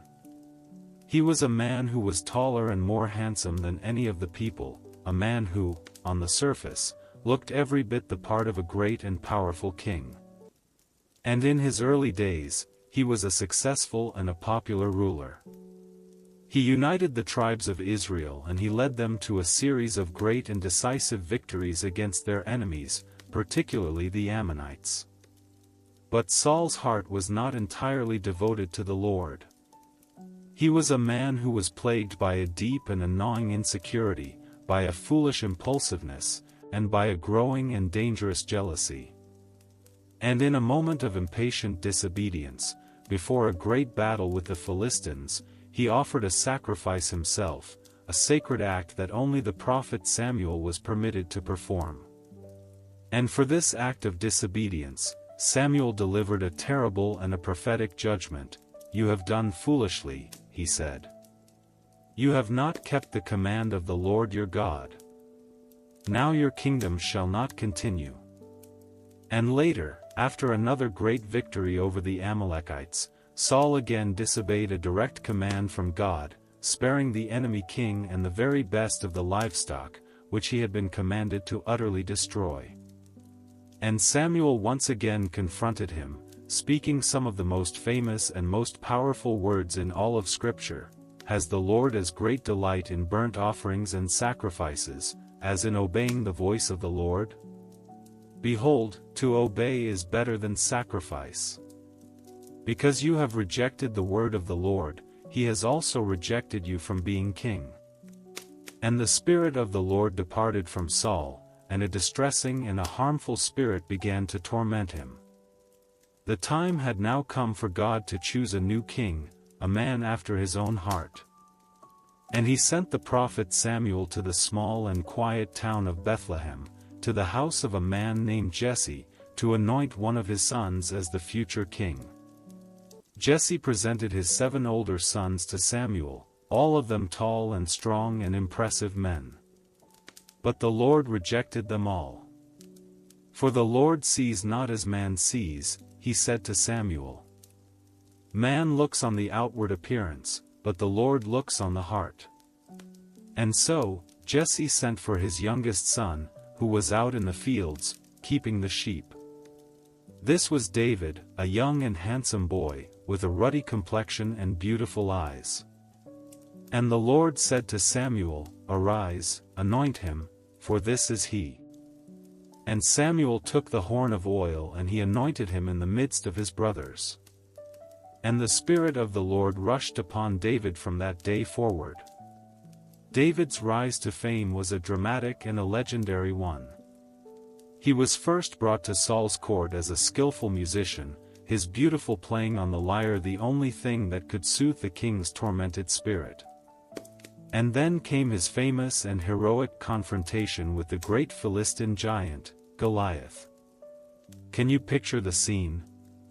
The two armies are gathered for battle in the valley of Elah.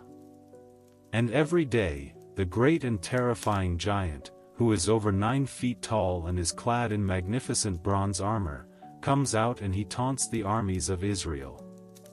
But David, a young and seemingly insignificant shepherd boy, who has come to the battlefront only to bring food to his brothers, is filled not with fear, but with a righteous anger. And armed only with a simple shepherd's staff and a sling, he goes out to face the giant. "You come to me with a sword and with a spear and with a javelin," he declares, "but I come to you in the name of the Lord of hosts, the God of the armies of Israel, whom you have defied." And with a single, smooth stone from his sling, he strikes the giant in the forehead, and the great and terrifying champion of the Philistines comes crashing down to the ground. And David, with the giant's own sword, cuts off his head. It was a stunning and a miraculous victory, a victory that made David a great and beloved hero throughout all of Israel. But David's great success also ignited the deep and dangerous jealousy of King Saul. As the women of Israel sang, Saul has struck down his thousands, and David his 10,000s, a dark and murderous rage began to grow in the king's heart. And Saul's long and tragic descent into madness and into paranoia began. He tried to kill David with his own spear as the young man played the lyre for him. And for years, he hunted David through the wilderness of Judah like a wild animal. But David, though he had multiple opportunities to kill the king, refused to harm the Lord's anointed. And in one famous and beautiful scene, he secretly cuts off a corner of Saul's robe while the king is sleeping in a cave, a powerful and a poignant symbol of his own restraint and his deep and abiding faith in God's timing. And Saul's reign, which had begun with such great promise, finally came to a dark and a tragic end on the slopes of Mount Gilboa, in a great and a final battle with the Philistines. Saul and his 3 sons, including David's beloved friend, Jonathan, were all killed. The twilight of the first king had come. And after a long and a difficult period of civil war, all the tribes of Israel finally came to David at Hebron, and they anointed him as the king over a new and a unified kingdom. David's reign was the true golden age of the Israelite monarchy. He was a brilliant military commander who defeated all of his nation's enemies and who greatly expanded the borders of his kingdom. He was a wise and a just ruler who administered justice to all his people. And he was a man of deep and profound faith, a man who loved God with all his heart. His first great act as king was to capture the ancient and fortified city of Jerusalem from the Jebusites, and to make it his new political and religious capital. And he brought the sacred Ark of the Covenant, the very symbol of God's presence, into his new city with great joy and with exuberant and undignified dancing. And God made a new and an everlasting covenant with David, a promise that his own house and his own kingdom would be made sure forever, and that his throne would be established for all of eternity, a promise that would ultimately find its true and final fulfillment in the great and distant figure of the Messiah. But David, for all his greatness, was also a deeply flawed and a human king. And his great and terrible sin would cast a long and a dark shadow over the second half of his reign. From the rooftop of his palace, he saw a beautiful woman, Bathsheba, bathing. And he was consumed with a great and a powerful lust. He took her, even though he knew that she was the wife of one of his most loyal and most faithful soldiers, Uriah the Hittite. And when she became pregnant with his child, David, in a desperate and a cowardly attempt to cover his sin, arranged for Uriah to be sent to the front lines of the most dangerous battle, where he was killed. It was a terrible and a cruel and a calculated act of murder. And the prophet Nathan came to David and he confronted him with a simple and a powerful and a heartbreaking parable about a rich man who had stolen a poor man's one and only beloved lamb. And when David, in his righteous anger, condemned the rich man to death, Nathan spoke the terrible and the famous words, "You are the man." And David's heart was broken. And he confessed his great sin. And while God, in his great mercy, forgave him, the consequences of his actions would follow him for the rest of his life. The sword, Nathan had prophesied, would never depart from his own house. And the remaining years of his reign were filled with a series of tragic and heartbreaking family conflicts, including the terrible rebellion of his own beloved son, Absalom. The glorious dawn of the kingdom had now been followed by the long and often sorrowful twilight of its greatest and most beloved king. Upon the death of the great King David, his son, Solomon, ascended to the throne of a unified and prosperous kingdom. In his final instructions to his son, David had encouraged him to be strong, to show himself a man, and to keep the charge of the Lord his God, walking in his ways and keeping his statutes. And Solomon began his reign with a great and a humble heart. He traveled to the great high place at Gibeon to offer 1,000 burnt offerings. And there, in the quiet of the night, the Lord appeared to him in a dream. And God said, "Ask what I shall give you." And Solomon's reply was not for riches, or for long life, or for the lives of his enemies. Instead, he acknowledged his own youth and his inexperience in governing the great and numerous people of Israel. "Give your servant, therefore," he prayed, "an understanding mind to govern your people, that I may discern between good and evil." And this humble and selfless request pleased the Lord greatly. And God said to him, "Because you have asked this, and have not asked for yourself long life or riches or the life of your enemies, but have asked for yourself understanding to discern what is right, behold, I have done according to your word. Behold, I have given you a wise and an understanding heart, so that there has been no one like you before you, and no one like you shall arise after you. I have also given you what you have not asked, both riches and honor, so that no other king shall compare with you, all your days." This divine gift of wisdom soon became legendary throughout all the land. And its most famous and beautiful demonstration came in the form of a difficult and a poignant legal case that was brought before the young king. Two women, who lived together in the same house, both came before him, each one claiming that a single, living infant was her own. The first woman told the king that while she had slept, the other woman had accidentally smothered her own child, and had then switched the dead baby for her own living one. The other woman, of course, vehemently denied this, and they argued bitterly before the king. And Solomon, in a moment of brilliant and almost divine insight, called for a sword. "Divide the living child in two," he commanded his guards, "and give half to the one, and half to the other." The entire court was stunned into a shocked silence. But the true mother of the child, her heart filled with a deep and a powerful maternal love, cried out to the king, "Oh, my lord, give her the living child, and by no means put him to death." But the other woman, her heart hardened by jealousy, said, "It shall be neither mine nor yours, divide it." And in that moment, the king knew the truth. "Give the living child to the first woman," he declared, "and by no means put him to death, she is his mother." And all of Israel heard of the judgment that the king had rendered, and they stood in awe of him, for they saw that the wisdom of God was in him to do justice. Solomon's reign was a time of unprecedented peace and of immense prosperity. He organized his great and unified kingdom with an incredible efficiency, and he established a vast and a lucrative trade network that stretched all across the ancient world.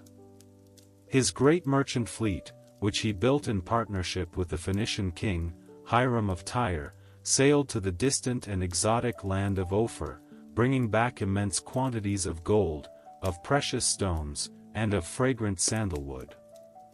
The ancient text tells us that during his reign, silver became as common in Jerusalem as stones, and the magnificent cedar wood from Lebanon was as abundant as the sycamore trees of the foothills.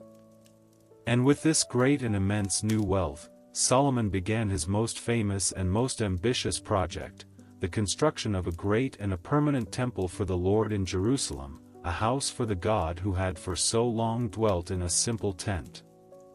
It was a project that his father, David, had longed to undertake, but had been forbidden to do so because he was a man of war. And so, for 7 long and patient years, Solomon poured the immense resources of his kingdom into the construction of this magnificent and sacred building. He made a great treaty with Hiram of Tyre, who provided him with the finest cedar and cypress wood from the great forests of Lebanon. And he conscripted tens of thousands of laborers to work in the mountains, to quarry the great stones, and to transport the massive timbers. The temple was a true and a breathtaking masterpiece of architecture and of art, its inner walls completely paneled with cedar and overlaid with pure, shining gold, its great, golden doors carved with beautiful and intricate images of cherubim and of palm trees and of open flowers. And in the most holy place, the inner sanctuary, stood 2 magnificent, 15-foot-tall cherubim, their great, golden wings stretching from one wall to the other, guarding the place where the sacred Ark of the Covenant would now finally rest. And when the great temple was finally completed, Solomon gathered all the people of Israel together for a great and a joyous dedication ceremony. The priests brought the Ark of the Covenant into the most holy place, and as they withdrew, a great and a beautiful cloud, the very cloud of God's own glorious presence, filled the entire house of the Lord. And Solomon stood before the great altar, and he spread out his hands toward heaven, and he prayed a long and a beautiful and a humble prayer of dedication, acknowledging that the great God of the universe could not truly be contained in any house that was made by human hands, but asking that God would hear the prayers of his people whenever they turned their faces toward this holy place.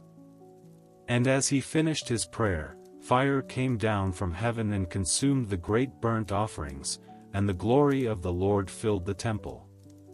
The fame of Solomon's great wisdom and his immense wealth spread to the very ends of the earth. And the Queen of Sheba, a powerful and intelligent ruler from a distant and exotic southern land, came to Jerusalem to test him with hard questions. And she was utterly and completely overwhelmed by what she saw. She saw the incredible wisdom of his answers, she saw the magnificent palace that he had built, she saw the abundance of the food on his tables, and the beautiful and orderly arrangement of his court. And she declared, "The half was not told me. Your wisdom and your prosperity surpass the report that I heard. Blessed be the Lord your God, who has delighted in you and set you on the throne of Israel." But the great and wise King Solomon, for all his glory, also had a great and a fatal flaw. He had a deep and a powerful weakness for foreign women. And he violated the great and sacred command of the Lord by taking many foreign wives, 700 wives who were princesses, and 300 concubines. And these women, who came from the surrounding pagan nations, did not worship the God of Israel. And as Solomon grew old, his great and numerous wives turned his heart away after other gods. And his heart was not wholly true to the Lord his God, as was the heart of his father, David. He built high places for Ashtoreth, the goddess of the Sidonians, and for Milcom, the abomination of the Ammonites, and for Chemosh, the god of Moab, and for Molech, the terrible god to whom children were sacrificed. And the great and wise king, who had once prayed so humbly for an understanding heart, now bowed down before the idols of wood and of stone. And the Lord's anger was kindled against Solomon. And he appeared to him a third time, and he delivered a terrible and a sorrowful judgment. "Since this has been your practice," he said, "and you have not kept my covenant and my statutes that I have commanded you, I will surely tear the kingdom from you and will give it to your servant. Yet for the sake of David your father, I will not do it in your days, but I will tear it out of the hand of your son." And so, the great and glorious and unified kingdom of Israel, which had been built by the faith of David and had been brought to its magnificent and golden zenith by the wisdom of Solomon, was now, because of that same king's foolish and idolatrous heart, destined to be torn in two. The long and golden summer of the united monarchy was over, and a new and a long and a dark and a difficult winter of division and of conflict was about to begin. In the quiet and desolate landscape of a broken and empty land, and along the foreign banks of the rivers of Babylon, a great and a sorrowful weeping could be heard. By the waters of Babylon, the psalmist would later write, "There we sat down and wept, when we remembered Zion. On the willows there we hung up our lyres. How shall we sing the Lord's song in a foreign land?" The exile was the most profound and most devastating theological crisis in Israel's long and often difficult history.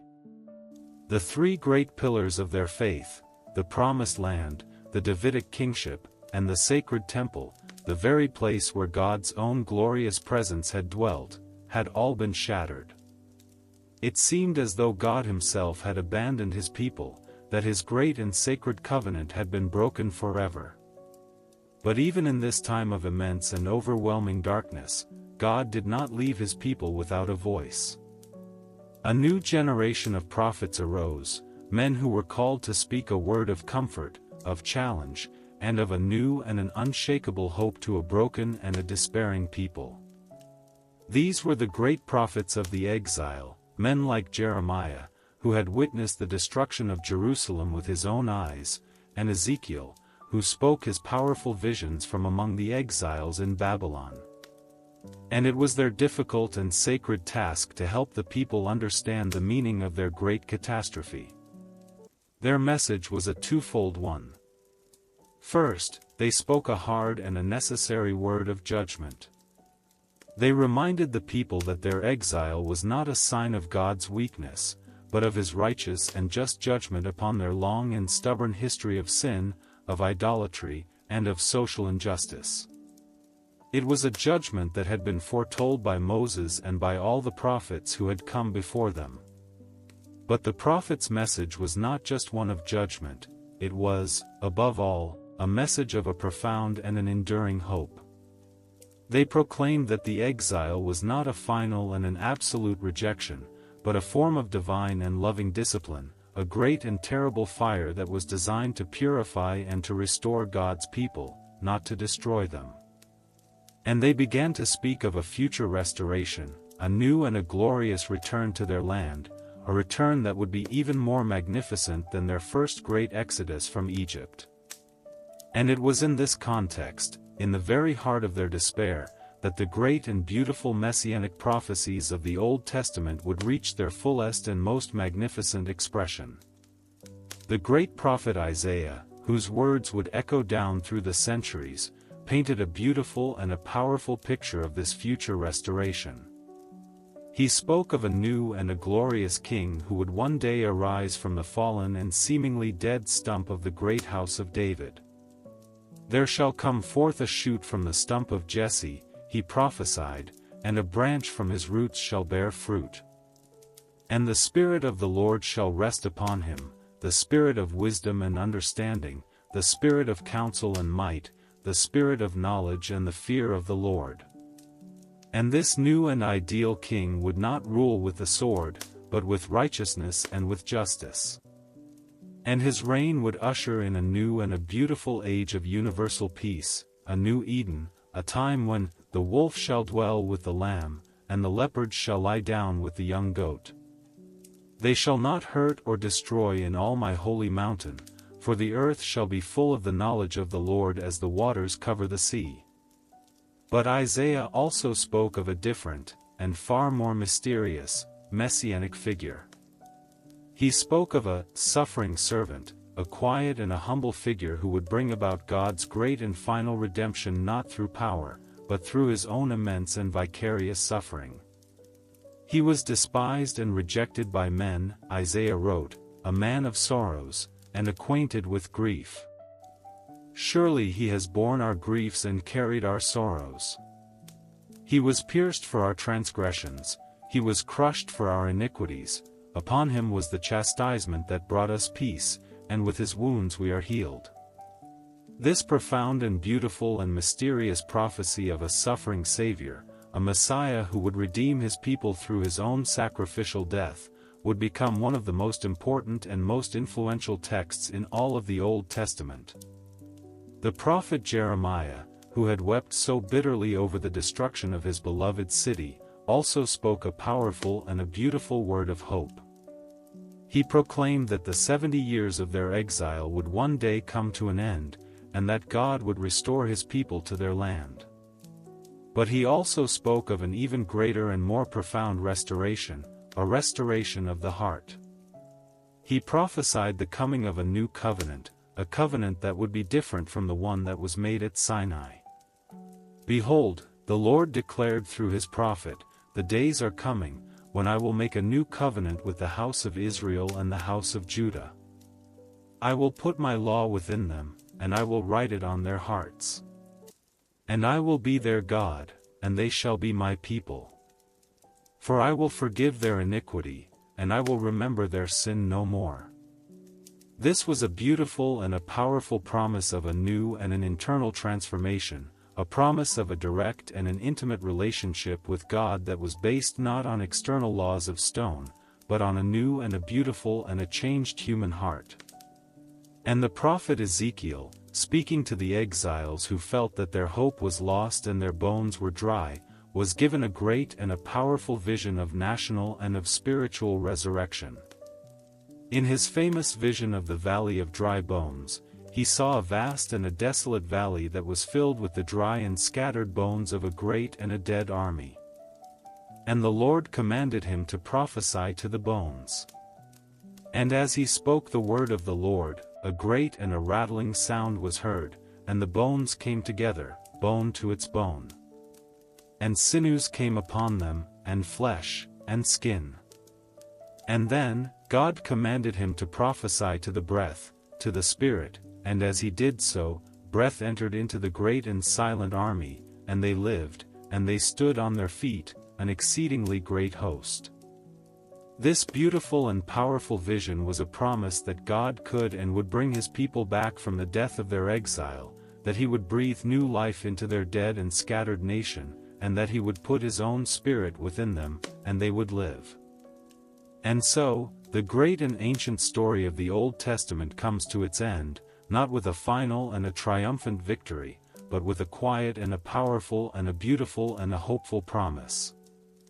A promise of a coming king, a suffering servant, a new covenant, and a great and beautiful resurrection. The historical story of the Old Testament is over, but the great, redemptive story that it tells is still unfolding. It leaves us here, on the shores of the Promised Land, with our hearts and our eyes turned towards a new and a future horizon, waiting, with a quiet and a patient hope, for the final and the glorious fulfillment of God's great and eternal promise.